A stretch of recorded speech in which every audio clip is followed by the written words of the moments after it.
Баршаңызға сәлем достар, қош келдіңіздер менің каналыма. Бүгін мен сіздермен өте тез және оңай қолда бар заттардан дайындалатын ягодный пирог рецептімен бөлісетін боламын.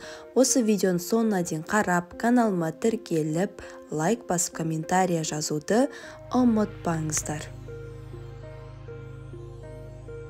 Бізге керек ингредиенттерді айтып өтейін. Ұн, қаймақ, жұмыртқа, қант, сары май, күкіріс крахмалы, мұздатылған жидектер, разрыхлитель және ванилин.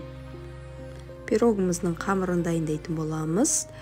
Ол үшін ұнға разрыхлительді қосып, електен өткіземіз. Електен өткен ұнға қант, сары май қосып, жақсылап қолымызбен араластырамыз.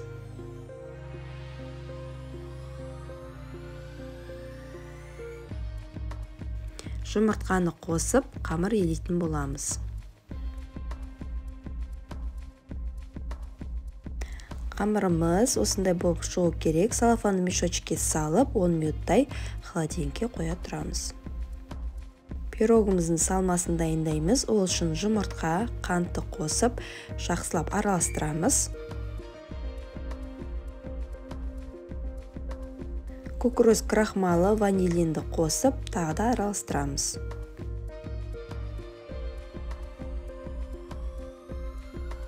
Қаймағымызды қосып, тағы да жақсылап араластырамыз.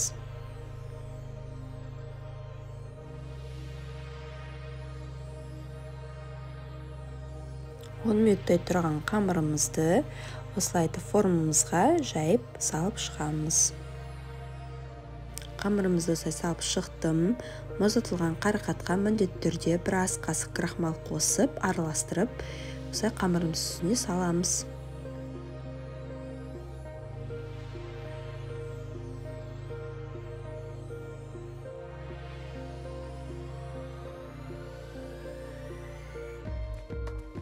Пирогымыздың дайын болған салмасын осылайтып үстіне құямыз.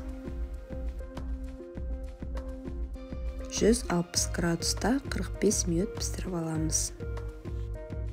Міне достар, ягодный пирогымыз дайын болды. Осы рецептпен міндетті түрде дайындап көріңіздер. Ең оңай және тез дайындалатын пирогтардың бірі, тіпті хит пирог деп те айта аламын. Салмасына әртүрлі жеміс-жидектер пайдалануыңызға болады.